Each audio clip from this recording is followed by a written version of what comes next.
Hey everyone, welcome back to the channel, where it's the best place to learn about Canadian finance. Now, I know we're in Canada, but our neighbor US is going through one of the most exciting elections of all times. Originally, I had another topic I want to talk about, but this is way too good to pass up. So for this week, I want to focus on the election and mainly talking about why does the market react the way it does? What does potentially a Biden presidency will mean for Canada? And what can we learn about investing from this event? So without further ado, let's jump into today's topic. Alright, so before we start, two things. Number one, help me like this video so it's pushed out to more Canadians. Number two, if you want to know about tools or books that I read and I recommend, check out the tool page I listed in the description below. Now, first of all, let's talk about the election in the stock market. One small fun fact is that the S&P 500 has been extremely accurate in predicting who the next president would be for the last 35 plus years. Whenever the 3 months average of S&P 500 is negative, the next president is gonna be an opposite party. And if it's positive, the current president will win. This actually held true since 1984 with 100% accuracy. Now for this time, it seems like it's still true. We're barely at negative return, and it looks like Biden is winning right now, and he's likely gonna be the next president. And if we stretch it out to 1928, it has an 88% of accuracy predicting who the next president would be. And this makes sense because economy is the topic that everybody cares about the most. So when S&P 500 is not doing well, then people would want to change up in presidency.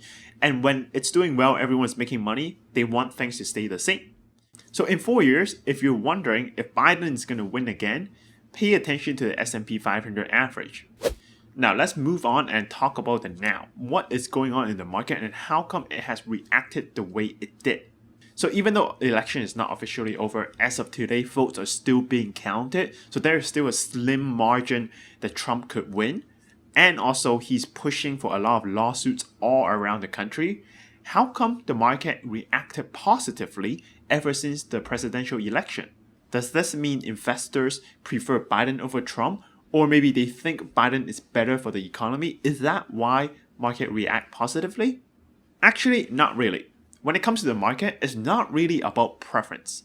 It's about expectation versus reality. Now, the market is a huge place with billions of information and trades going on every day. The best way to think about a market overall is imagine it to be a living giant ecosystem. And in an ecosystem, the thing that it loves the most is certainty and patterns. So when results play out exactly as expected, the market likes it and will react very positively to it. It is when the results get out of hand, out of the expected range, that's when you see huge market volatility go on. So months before the election, according to the polls, Biden were leading Trump overall about 8 to 9%. That's a huge margin to make up for. Now, even though some states have gotten a lot closer than expected, as the press and news were calling out state by state, it further confirms that Biden is in fact in a winning position, and that plays out exactly as people expected. Now, with that being said, does a Biden presidency mean positive or negative to the market? Well, there are actually a couple of things we need to look at here. Number one is the history of market return versus presidency. Now, historically, a Democratic presidency yields a much stronger return. According to several research, since 1945, S&P 500 averages an 11.2% gain when Democratic controls the White House as opposed to Republican. However, this does not necessarily mean Democrats are better than Republicans. It simply has something to do with investors' risk tolerance when it comes to presidency. Usually, citizens are much more risk averse when a Democrat is president versus a Republican. So if they're more risk averse, it's much more likely to have pleasant surprises when reality plays out and beat a lower expectation. And that's how we can see more positive reaction in the market. Now, for a much better and detailed explanation of why this is happening, I encourage you to watch a video right here by Ben Felix. He does an amazing job of explaining this in detail. And thank you for all my subscribers who share this into our private Facebook group. Speaking of that, if you haven't already, make sure you request to join my private Facebook group so you can get more information and you can ask questions in there. Now, there's a second thing we also need to look at is what happens the year after presidential election. According to Morningstar, the year after election, if the existing president wins a second term, the market usually does much better than average. However, if a new president is elected, usually the year after, the performance is much weaker than average. And the reason why, again, is uncertainty. See, no matter if you like the current president or not, the fact that if he wins a second term, you know you can get more or less the same thing for another 4 years. And that's a lot more predictable than a new person coming up and you have to deal with all these new policy changes and new trajectories. So that's why when an existing president wins a second term, it gives a much better return. Now, the last thing that people always talk about and we need to look into is what happens to the market when there is a split Congress. Many people say that the combination of presidency plus Congress can yield a very different result in the market. Now, if we look at this chart by CNBC, it listed out the S&P 500 average depending on different presidency and Congress setup. We can see that the data are too close to have any actual meaningful explanations. Many people perceive a split Congress, when the House and the Senate are controlled by different parties, yield better market return because in a sense there's more control there. However, as we can see here, a unified Congress can do just as well as a split Congress. On the other hand, we also have data that shows split Congress can perform much worse than everyone else. So on this point, there's really no evidence suggesting a split or unified Congress is better for the market. However, one interesting thing to note is that if the Democrat wins the presidency and the House, while the Republican wins the Senate, this is the first time this combination have ever existed since 1886. Alright, so next, let's talk about what Biden's presidency could mean for Canada in the long run. Now, as of this moment, the winner have not confirmed yet, but I'm just going to assume Biden's the winner here just because how far ahead he is, and I'll be focusing more on him. You can check out his new website, Build Back Better, for a better sense of his policies and where he's trying to head to. Some subscribers have asked me to talk about the real estate impact of a potential Biden presidency. Now, on this part, to be honest, at this moment, the answer is we're not sure. And if there's going to be any effect, it's going to be an indirect effect and not a direct policy change that will hit our housing market. So to have a better and clearer picture, we probably have to wait 1 or 2 months after this is all over to get a better sense of where he's trying to head to as a president. And maybe in my real estate update video at the end of the month, I can better give you an analysis what we might be seeing. But with that being said, we know for sure there are 2 areas that will be affected. Number 1 is our oil industry. So ever since Biden started running for president, green energy is the number 1 thing he talked about over and over and over again. There's no doubt he's a big believer in climate change compared to Donald Trump.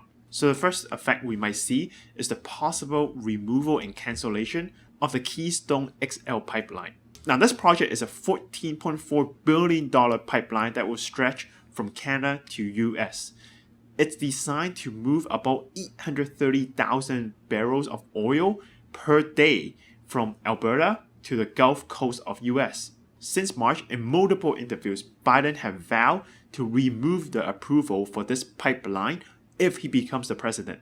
Now, given how bad the economy has become because of COVID, I'm not 100% sure if he's still gonna remove this approval right away.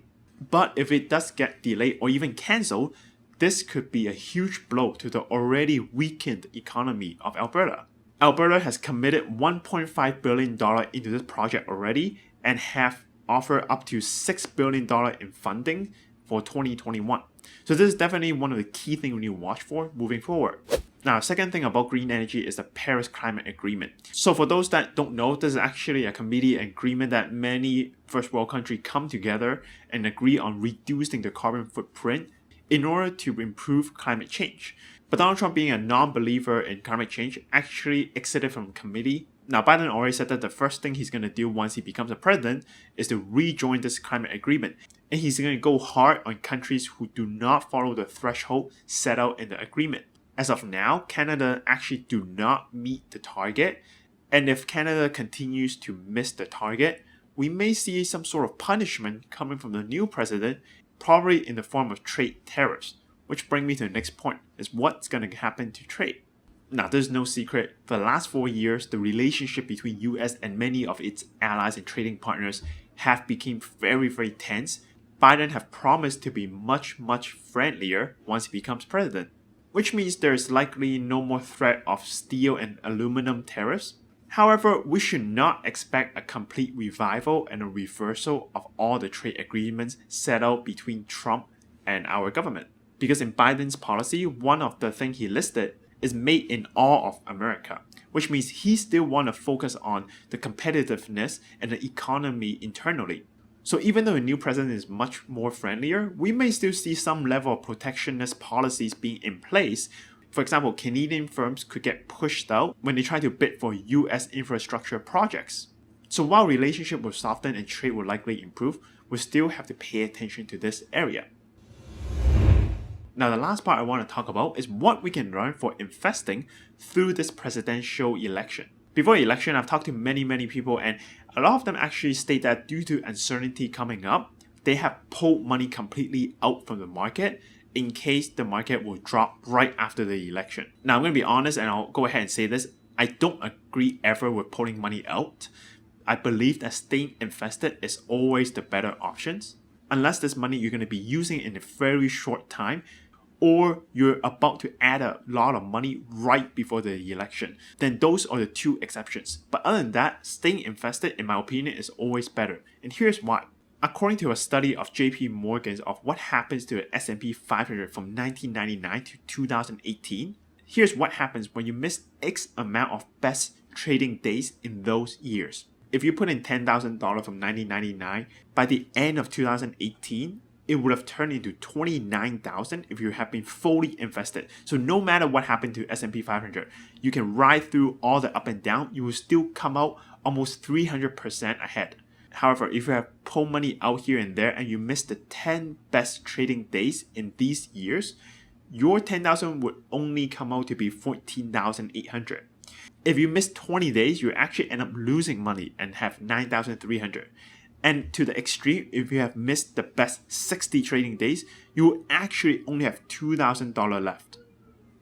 So as you can see, by trying to move it in and out and maybe time the market here and there, if you have actually missed more than 10 best trading days, you're likely going to end up losing money. Now you might say, alright, you're only saying this because market is going up after presidential election, it's react positively, so hindsight is 2020. But what if market went down? Then I would have made a good choice and avoided losing money, right? Actually, personally, I agree with you. I do expect the market to go down after the election because of possible upsets just like 2016. So 3 weeks prior to the election, we've actually gone a lot more conservative in case the market does react negatively. Now, looking back, it was both good and bad because the market did go down the 3 weeks leading up to the election. But after that, we're actually wrong. The market reacted positively instead of negatively. However, because we were prepared to buy in more in case of a negative reaction, all that means is we don't need to use the preparation we did because the market is going up. But the idea is that by staying fully invested and prepared for a potential downward market, we were able to increase our speed of making decisions if something does happen. And in my experience, speed is much more important than trying to actually time the market. Many people try to take money out or put money in at the right time to beat the market. But you need to understand that you can't actually beat the market. You are part of the market. So instead of trying to beat it by doing something completely different, you should just try to take advantage of the different momentums and moments and adjust accordingly while staying invested. And you cannot get this done if you always sit on the sideline waiting for a huge drop to happen. Because here's the thing, in theory, this makes perfect sense. But in reality, if you wake up and you really see the market drop 5 or 10% right after the election, and you have everything in cash, would you really risk buying it all in? Or would you say to yourself, maybe tomorrow it will drop a little bit more? And what if tomorrow it drops more? You will say it could drop even more, and you will keep waiting and waiting.